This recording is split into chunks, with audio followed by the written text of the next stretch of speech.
오늘 이 아침 하나님께서 주시는 말씀 예레미야 42장 15절에서 22절 말씀 한 절씩 교독하겠습니다. 너 유다의 남은 자여 이제 여호와의 말씀을 들으라. 만군의 여호와 이스라엘의 하나님이 이같이 말씀하시되 너희가 만일 애굽에 들어가서 거기 거하기로 고집하면 너희의 두려워하는 칼이 애굽 땅으로 따라가서 너희에게 미칠 것이요 너희의 두려워하는 기근이 애굽으로 급히 따라가서 너희에게 임하리니 너희가 거기서 죽을 것이라. 무릇 애굽으로 들어가서 거기 우거하기로 고집하는 모든 사람은 이같이 되리니 곧 칼과 기근과 연병에 죽을 것인즉 내가 그들에게 내리는 재앙을 벗어나서 남을 자 없으리라. 만군의 여호와 이스라엘의 하나님이 이같이 말씀하시되 나의 노와 분을 예루살렘의 거민에게 부은 것 같이 너희가 애굽에 이를 때에 나의 분을 너희에게 부으리니 너희가 가증함과 놀램과 저주와 치욕거리가 될 것이라. 너희가 다시는 이 땅을 보지 못하리라 하시도다. 유다의 남은 자들아, 여호와께서 너희 일로 하신 말씀에 너희는 애굽으로 가지 말라 하셨고 나도 오늘날 너희에게 경계한 것을 너희가 분명히 알라. 너희가 나를 너희 하나님 여호와께 보내며 이르기를 우리를 위하여 우리 하나님 여호와께 기도하고 우리 하나님 여호와께서 말씀하신 대로 우리에게 구하라. 우리가 이를 행하리라 하여 너희 마음을 속였느니라. 너희 하나님 여호와께서 나를 보내사 너희에게 명하신 말씀을 내가 오늘날 너희에게 고하였어도 너희가 그 목소리를 도무지 순종치 아니하였은즉 너희가 가서 우거하려 하는 곳에서 칼과 기근과 연병에 죽을 줄 분명히 알지니라. 아멘.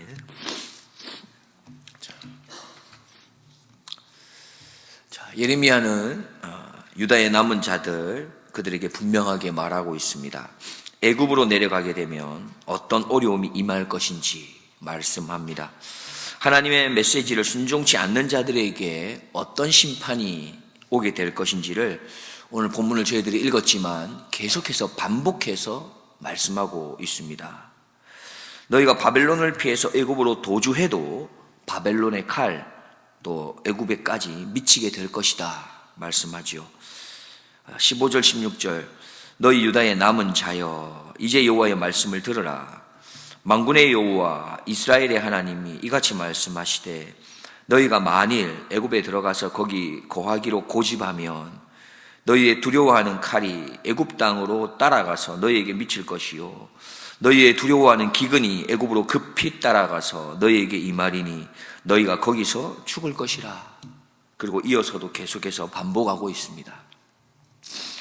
예레미야는 유다의 남은 자들을 향해서 애굽으로 내려가지 말아야 함을 다시금 경고하고 있는데 자신이 지금 전하고 있는 이 경고의 메시지가 얼마나 무게가 있는 말인지를 그는 말하고 싶어 합니다. 그래서 그는 지금 내가 하고 있는 내가 너희들에게 전하는 이 말이 누구로부터 온 말인지를 강조하면서 언급하고 있습니다.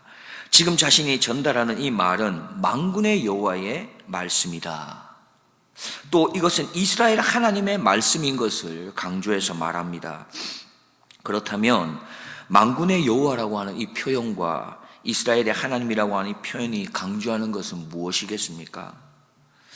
만군의 여호와, 여기에서 이 만군은 히브리어로 체바오트, 전쟁을 수행하다 누군가를 섬기러 회막으로 나아간다라고 하는 뜻, 그것의 동사인 차바에서 온 복수 명사입니다.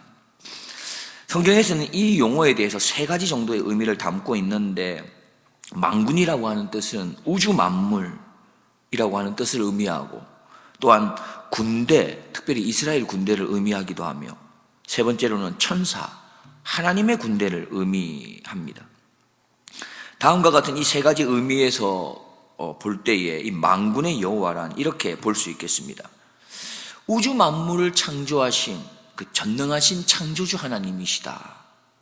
그리고 세상을 통치하고 다스리는 바로 통치자 하나님이 되신다라고 말하고 있는 것이죠. 예레미야는 지금 자신이 전하는 이 말씀이 바로 이 만군의 여호와께서 너에게 하시는 말씀이라는 것을 강조하고 있는 겁니다. 계속해서 다음으로 예레미야는 이렇게 말하지요. 만군의 여호와 이스라엘의 하나님의 말씀이다 선언합니다. 그러면 이스라엘 하나님이 의미하는 바는 무엇입니까?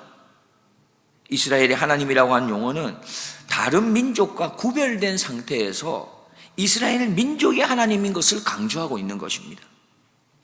이 용어가 가장 처음 쓰인 것은 출애굽기 5장 1절에 모세가 애굽 왕 파라오에게 이스라엘 백성을 보내어 달라고 그렇게 말했던 그곳에서 처음 사용되었습니다.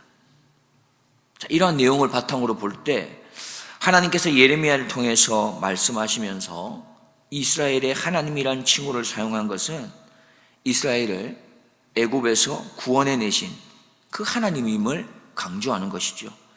이미 너희들의 역사 속에 너희들에게 나타나셨고 보여주신 바로 너희를 구원했던 그 하나님의 말씀인 것을 강조하고 있습니다. 이렇게 예레미야는 유다의 남은 자들을 향해서 지금 너희들이 누구의 존전 앞에 있는가, 누구의 말씀을 듣고 있는가, 이것을 기억해야 한다라고 강조하면서 선포하는 겁니다. 너희는 지금 만물의 창조주이며 통치자이신 만군의 여호와 앞에 서 있는 것이며 너희들의 역사 가운데 이미 너희를 노예에서 해방시켜 구원하신 바로 이스라엘의 하나님 앞에 너희들의 말씀을 듣고 있다라고 선언하십니다. 지금 우리들은 누구 앞에 나와 있는 것입니까? 우리는 누구의 말씀에, 누구의 음성에 귀를 기울이고 있는 것입니까? 우리의 걸음이 누구 앞에서 행하고 있는지 이것만 분명히 깨달아도 우리는 함부로 우리의 삶을 살지 못할 것입니다. 우리의 옷차림, 우리의 마음가짐, 우리의 말 한마디, 우리의 자세는 누구를 만나느냐에 따라서 얼마나 많이 달라지는지를 우리는 알고 있습니다. 그렇습니다. 우리가 천지 만물을 창조하시고 모든 만물을 다스리고 통치하시는 그 만군의 여호와 앞에 있다라는 이 사실을 날마다 순간마다 잊지 않고 기억하며 살아가기를 조금만 더 우리가 힘쓴다면 우리의 모습은 꽤나 더 괜찮아지지 않겠습니까? 우리가 누굽니까? 우리는 죽음의 권세 아래서 세상의 모든 무거운 짐을 짊어지고 상상할 수 없는 괴로움과 두려움, 아픔과 고통 속에서 영원히 살아야만 했던 죄인 중에 괴수가 우리들입니다. 그런데 이런 우리를 아무런 조건 없이 100% 하나님의 전적인 사랑으로 구원의 손길을 뻗어주셔서 영원한 하나님의 나라로 인도해 주신 것이죠. 이런 은혜를 받은 자들이 바로 지금 남아있는 이스라엘 백성들, 그리고 지금 하나님을 나의 아버지라 고백하고 부르는 우리들이 받은 은혜인 것입니다. 이렇게 애굽에서 구원하신 이스라엘 하나님께서 바로 지금 요한왕과 남은 유다 백성들을 향해서 말씀합니다. 애굽으로 내려가지를 말라. 애굽으로 내려가게 되면 칼과 기근과 연병이 너희를 죽일 것이다 말씀합니다. 이렇게 나를 죄에서 구원하신 나의 아버지 하나님께서 지금 우리를 향해서 말씀합니다. 죄에서 돌이켜라. 악한 것으로부터 돌이켜라 말씀합니다.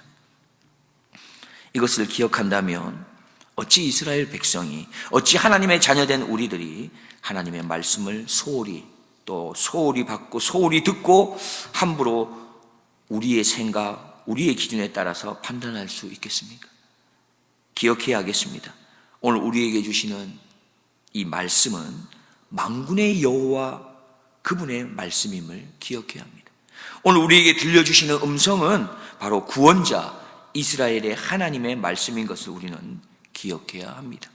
그리고 만군의 여호와 이스라엘 하나님의 말씀에 절대적으로 순종하기로 우리는 다시금 결단해야 하는 것입니다. 역대하 7장 14절입니다. 내 이름으로 일컫는 내 백성이 그 악한 길에서 떠나 스스로 겸비하고 기도하여 내 얼굴을 구하면 내가 하늘에서 듣고 그 죄를 사하고 그 땅을 고칠지라. 하나님의 말씀입니다. 오늘 본문에서 선지자 예레미야는 유다의 남은 자들을 향해서 또 한 가지의 경고의 메시지를 전합니다. 너희들의 기도는 사실 순종할 마음이 없는 기도였다. 너희들의 기도는 너희의 욕심을 채우기 위한 거짓된 기도였다 말합니다. 20절과 21절 말씀입니다. 너희가 나를 너희 하나님 여호와께 보내며 이르기를 우리를 위하여 우리 하나님 여호와께 기도하고 우리 하나님 여호와께서 말씀하신 대로 우리에게 구하라. 우리가 이를 행하리라 하여 너희 마음을 속였느니라. 너희 하나님 여호와께서 나를 보내사 너희에게 명하신 말씀을 내가 오늘날 너희에게 고하였어도 너희가 그 목소리를 도무지 순종치 아니하였은지여. 너희는 스스로가 너희의 마음을 속였다 말합니다. 너희의 생각이, 너희의 고집이 결국 너희들의 마음까지 속이게 되었다 말씀합니다. 예레미야 17장 9절과 10절 말씀입니다. 만물보다 거짓되고 심히 부패한 것은 마음이라. 누가 능히 이를 알리오마는 나 여호와는 심장을 살피며 배부를 시험하고 각각 그 행위와 그 행실대로 보응하나니 말씀합니다. 요한왕과 그의 일행은 하나님의 뜻을 물었지만 이미 그들의 마음은 애굽 행을 굳힌 상태였습니다. 그들은 자신의 마음을 속이면서 하나님께 기도했던 것입니다. 그들은 자신의 마음을 속였기에 바로 그들의 기도는 자신의 신념, 자신의 욕심을 그저 채우는 그 정당화를 위한 도구에 불과했던 것이죠.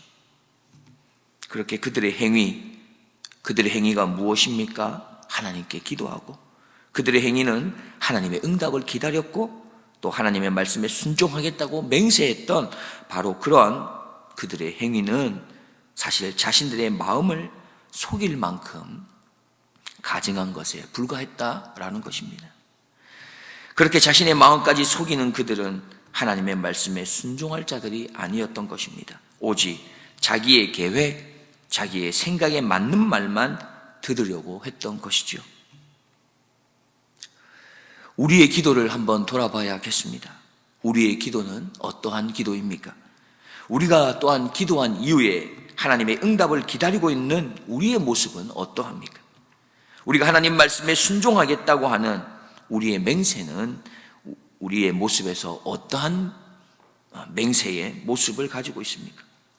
혹 나도 모르는 사이에 내가 내 마음을 속이는 그런 행위를 하고 있는 것은 아닙니까? 우리는 기억해야겠습니다. 기도라는 것은 내 뜻을 관찰하는 게 아니라 하나님의 뜻을 수용하며 기다리는 것입니다. 기도의 생명은 바로 순종에 있는 것입니다. 순종하려는 마음이 없는 기도, 순종으로 이어지지 않는 기도는 거짓이며 가식이며 자신 스스로를 위태롭게 하는 것입니다. 말씀의 결론을 맺고자 합니다. 하나님께서는 끝까지 유다의 남은 자들에게 기회를 주고자 하십니다. 어떻게 해서라도 애굽에 가지 않도록 무서운 심판의 결과를 예고하면서까지 경고하고자 하시지요.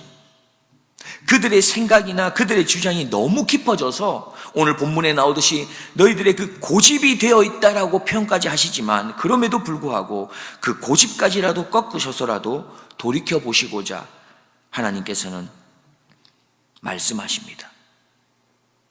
말씀하는 나가 바로 만군의 여호와야. 내가 이스라엘 하나님 구원자야 라고 말씀하시면서 그들의 고집을 꺾기 위해 찾아오고 계십니다. 기억하십시오. 하나님께서 끝까지 우리를 포기하지 않으십니다. 원하옵기는 우리들도 하나님께서 포기하지 않으실 그때에 속히 돌이키기를 소원합니다. 혹 우리의 기도, 우리의 찬양, 우리가 하나님을 향해서 하는 이 맹세가 스스로가 우리의 마음을 속이는 행위에까지 이르지 않도록 우리의 걸음을 점검할 수 있는 오늘 하루가 되기를 주님의 이름으로 축복드립니다. 기도하겠습니다. 하나님 아버지, 오늘도 우리를 말씀의 자리, 하나님의 사랑을 깨달을 수 있는 자리로 인도해 주신 것을 감사합니다. 우리를 끝까지 포기하지 않으시는 그 하나님의 사랑을 우리가 다시 한번 깨닫게 하심에 감사드립니다. 하나님의 계속되는 그 사랑을 붙잡고 내 삶에서 돌이키고 회개해야 할 것을 속히 회개하고 돌이키어 하나님의 말씀에 순종하는 삶을 살아낼 수 있도록 주님 도와주시옵소서. 하나님 말씀에 순종함으로 하나님을 더 많이, 더 깊이, 더 친밀하게 알아가는 그런 복된 인생 되어지도록, 그렇게 살아낼 수 있도록 도와주옵소서. 나의 모든 것이 되시는 우리 구주 예수 그리스도의 이름으로 기도드리옵나이다.